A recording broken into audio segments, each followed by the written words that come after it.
Olá, pessoal. Bom dia, boa tarde, boa noite. Nós vamos agora dar continuidade às nossas aulas de física. Nas últimas aulas, falamos sobre grandezas escalares e vetoriais e demos um exemplo sobre como elas são diferentes, falando sobre distância e deslocamento. Hoje, vamos dar prosseguimento às nossas aulas de mecânica. E para isso, eu vou começar falando sobre como o nosso estudo vai se dividir em duas partes: cinemática e dinâmica. Nessa parte de cinemática, vamos nos focar em descrever o movimento, sem necessariamente se importar com as causas desse movimento. Nessa parte, a gente vai procurar descrever grandezas como posição, velocidade e aceleração de algum corpo em movimento, mas não vamos nos importar em nenhum momento com a forma desse corpo ou a massa dele, nem as forças por trás desse movimento. Numa segunda parte, na dinâmica, aí sim nós vamos procurar explicar as causas do movimento e para isso a gente vai trabalhar com algumas grandezas que são necessárias para isso, como forças e massas. E bem, no nosso estudo, nós vamos começar falando de cinemática, e para isso que eu cortei aqui para uma lousa com algumas coisas a mais desenhadas. Como eu comentei, a cinemática procura descrever o movimento. Não importa o que está se movimentando, seu formato ou sua massa. Queremos apenas informações sobre como é o movimento. Isso normalmente é dado pelas grandezas posição, velocidade e aceleração. E aqui à esquerda, eu desenhei uma representação, um recorte do nosso espaço tridimensional, na forma de um bloquinho. E aqui dentro, eu representei um ponto de referência, em azulzinho aqui, PR, um corpo qualquer se movimentando, seguindo uma trajetória qualquer, uma velocidade e uma aceleração, e vetores de deslocamento. Eu fiz esse desenho porque no mundo 3D em que a gente vive, tipicamente a gente vai querer descrever o movimento por meio de grandezas vetoriais. Isso acontece porque as grandezas vetoriais são as que vão trazer informação necessária de direção e sentido do movimento dentro do nosso universo que é tridimensional.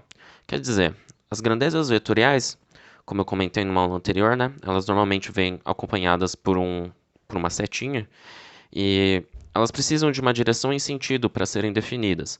Então é por meio dessas grandezas vetoriais, velocidade vetorial, aceleração vetorial, deslocamento vetorial, é que a gente vai conseguir definir completamente o movimento desse corpo num universo 3D, porque é somente com elas que a gente vai ter, além da magnitude, uma direção e um sentido para esse movimento. Entretanto, é muito comum a gente simplificar os problemas que a gente tem no nosso universo tridimensional para que a gente tenha também soluções mais simples. Por isso, mesmo em problemas reais de física ou engenharia, é comum a gente ver problemas sendo representados de formas simplificadas, de movimentos em duas ou até mesmo em uma única dimensão. E é por esse tipo de movimento mais simplificado que a gente vai começar o nosso estudo de cinemática. Então aqui, à direita, eu fiz uma representação de um plano, ou seja, um espaço em duas dimensões, com novamente um corpo se movimentando.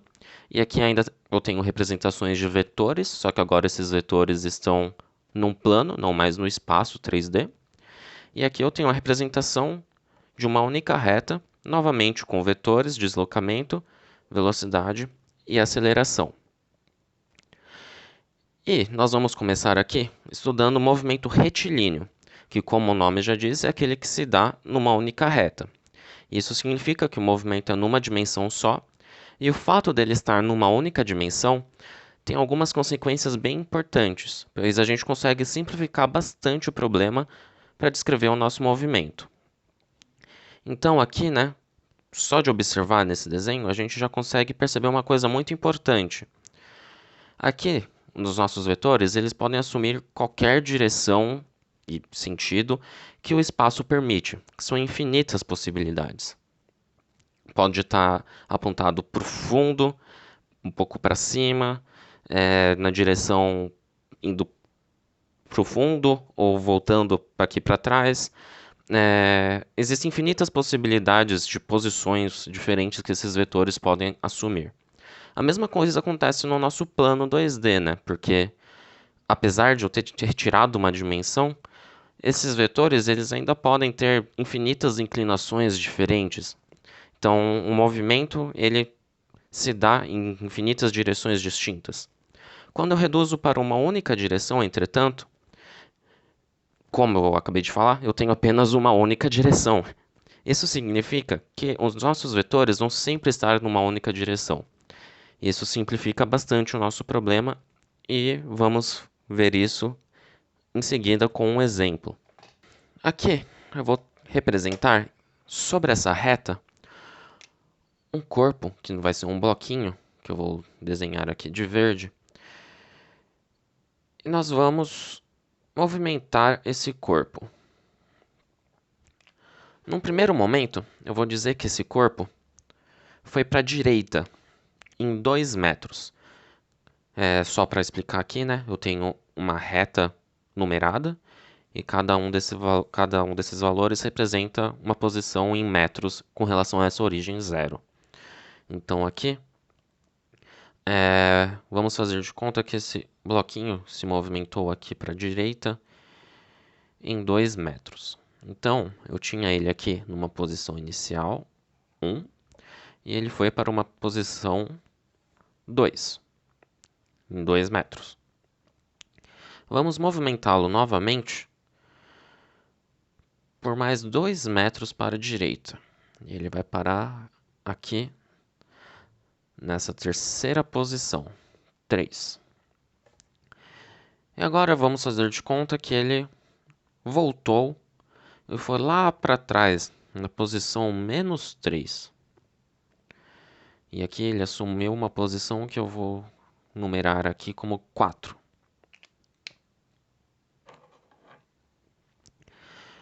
Dado essa movimentação do bloquinho, que ele começou em 0, foi para 2, foi para 4 e foi para menos 3, vamos fazer algumas perguntas que nós já nos fizemos em aulas anteriores.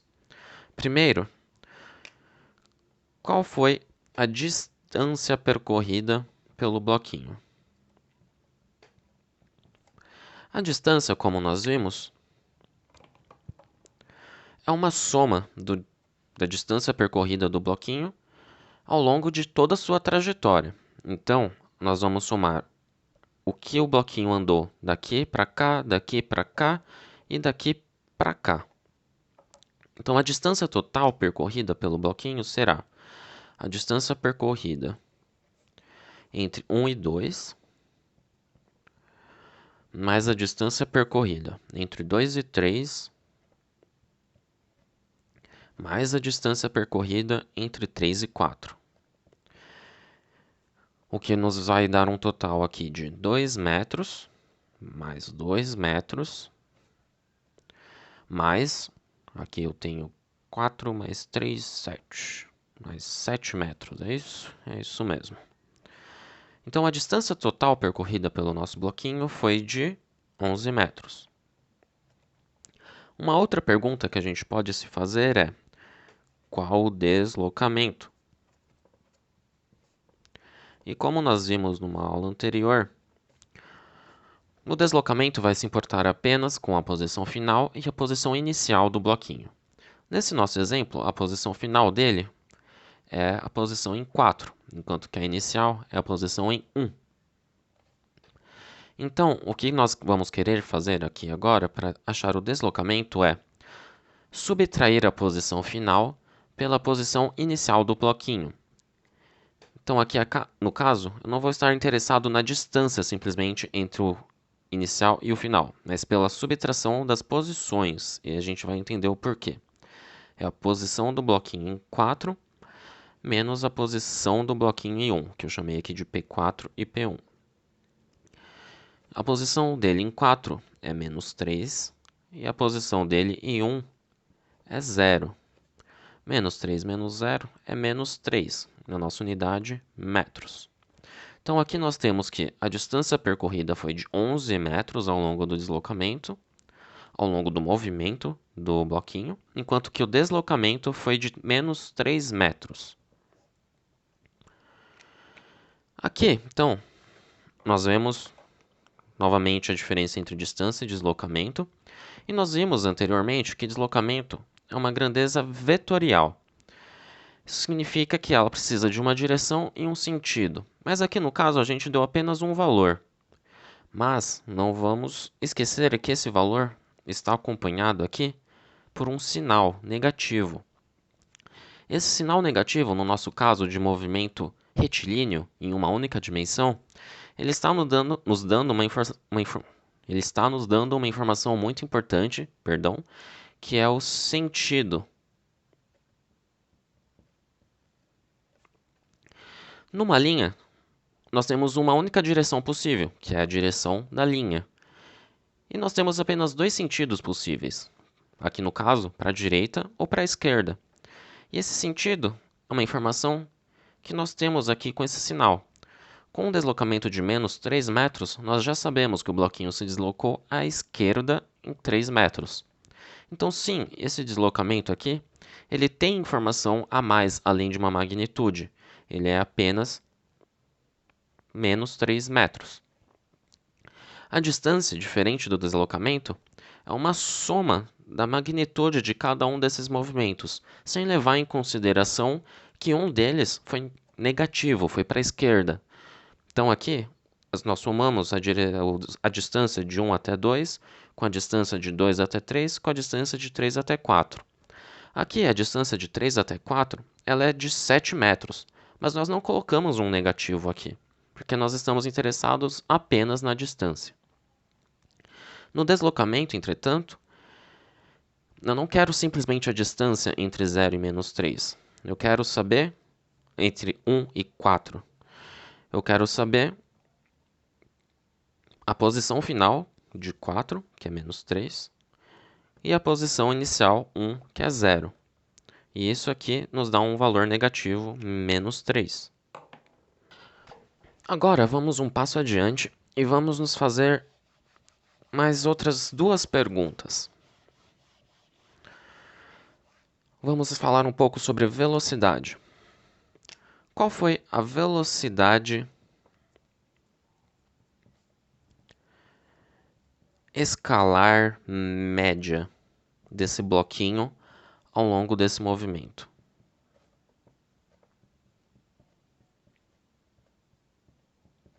Bem, para saber a velocidade, a gente precisa saber uma informação a mais. E eu vou dar aqui para vocês que, ao longo desse movimento, da posição 1 até a posição 4, passou 10 segundos. Com essa informação de tempo, e sabendo a distância percorrida, nós conseguimos calcular a velocidade escalar média. Nós sabemos que a distância percorrida foi de 2 mais 2 mais 7, então 11 metros. E nós sabemos que essa distância foi percorrida em 10 segundos.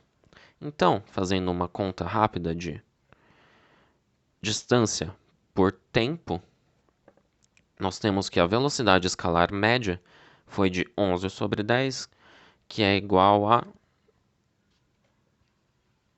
10 segundos, 1,1 metro por segundo. Então aqui, eu vou só colocar a fórmula aqui do lado, né?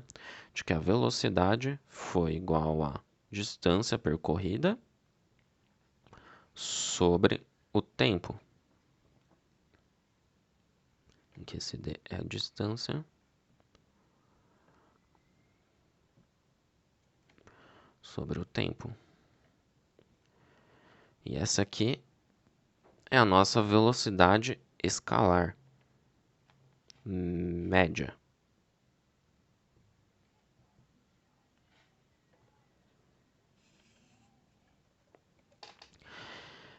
E se nós perguntarmos agora qual foi a velocidade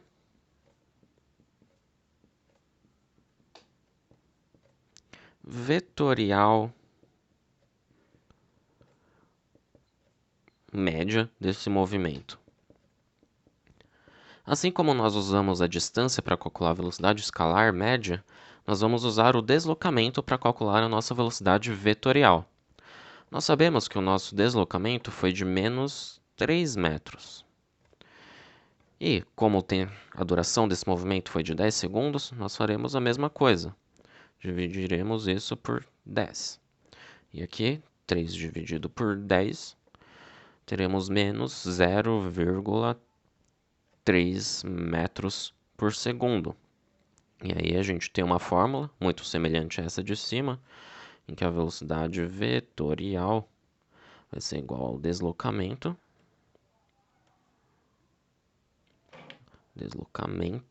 não vai caber aqui, sobre o tempo.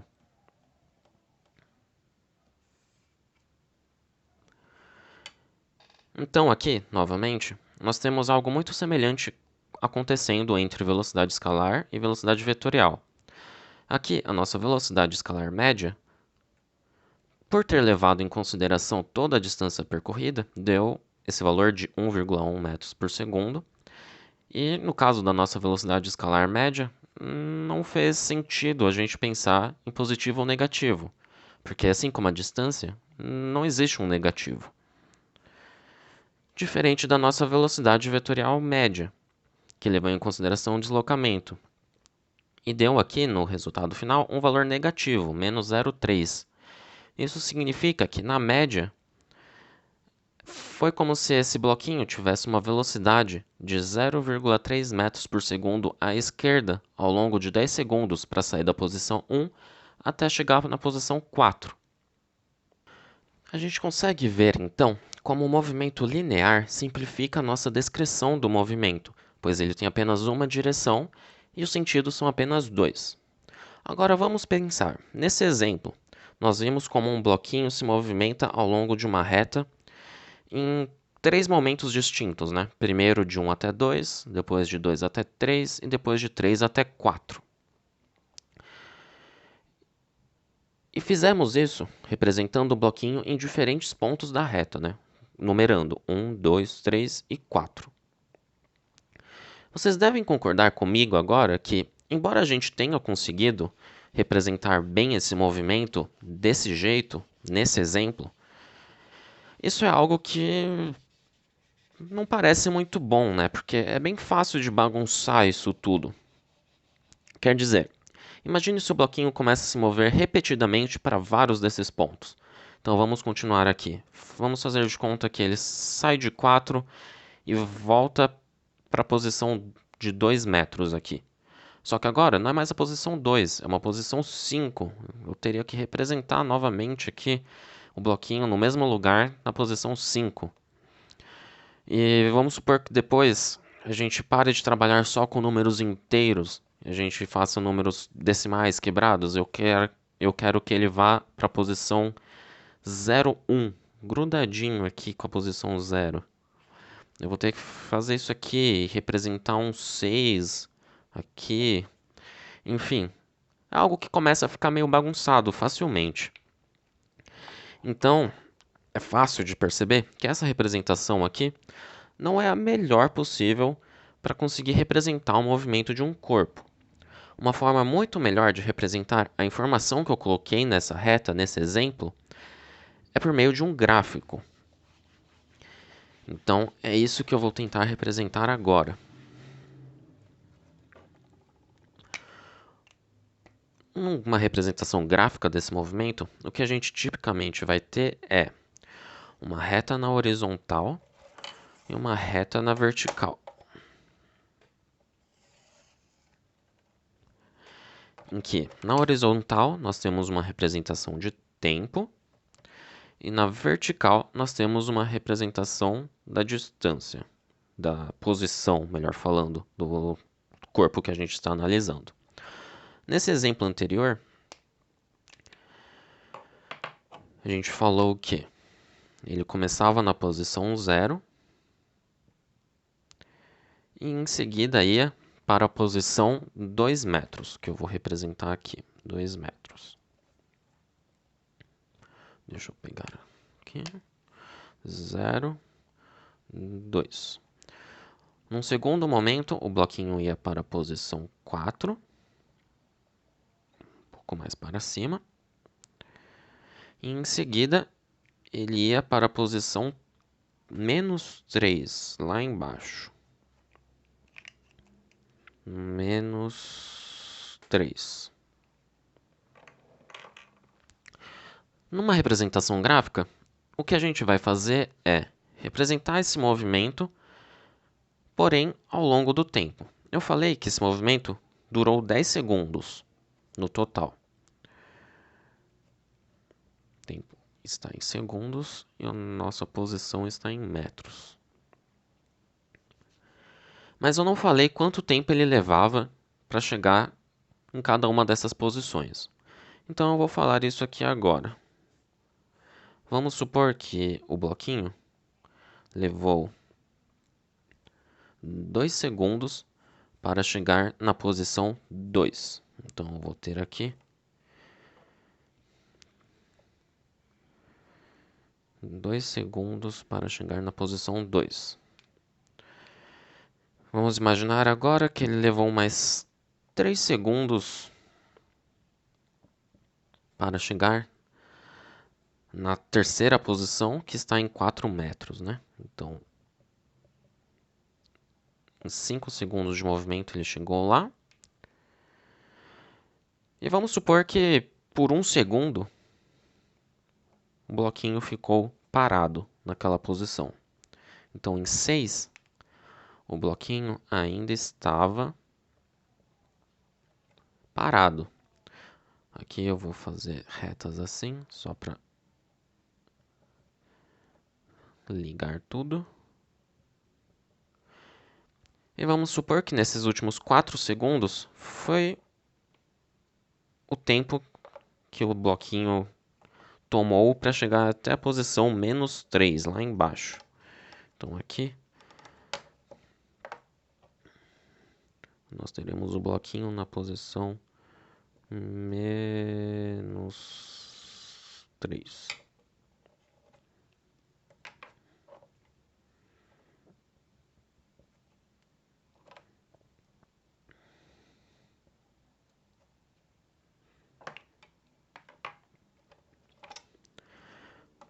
Com essas informações dos tempos que ele tomou para chegar em cada uma dessas posições, a gente consegue representar graficamente o movimento do nosso bloquinho. E aí agora, a gente pode esquecer aquela representação anterior com os bloquinhos em cima da reta.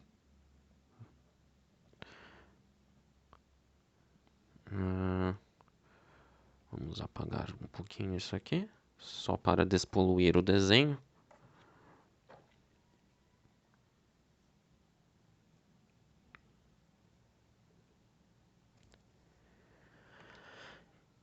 E agora, a gente tem uma representação gráfica do movimento que é muito mais limpa e nos permite fazer muito mais coisa. Porque agora, se eu começar a falar que num quinto momento ele voltou para a posição 2, basta eu desenhar mais para frente que num quinto momento ele voltou aqui para a posição 2, e aí a gente tem uma descrição ao longo do tempo das posições tomadas pelo bloquinho. E mais do que desenhar as posições dos bloquinhos no tempo, a gente consegue interligar esses pontos dos bloquinhos. Então aqui, por exemplo, entre os segundos 5 e 6, nós sabemos que o bloquinho ficou parado. Nós sabemos porque eu falei que ele ficou parado. Então aqui, eu sei que daqui até aqui, ele esteve parado na posição 4. E da posição 0 até a posição 2? Bem, eu não falei para vocês exatamente como foi o movimento do bloquinho entre 0 e 2, mas vamos supor que ele fez um movimento com velocidade constante. Se o movimento foi com velocidade constante, eu posso fazer uma linha reta. E mais para frente eu vou explicar o porquê disso. E vamos supor novamente que do instante 2 até o instante 5, ele assumiu uma velocidade constante. Então novamente a gente liga isso por uma reta. E a mesma coisa entre os instantes 6 e 10. Nem sempre nós teremos retas interligando esses pontos.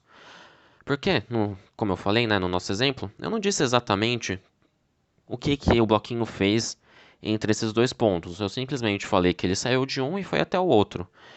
Então, a princípio, ele podia ter feito qualquer coisa aqui no meio, né?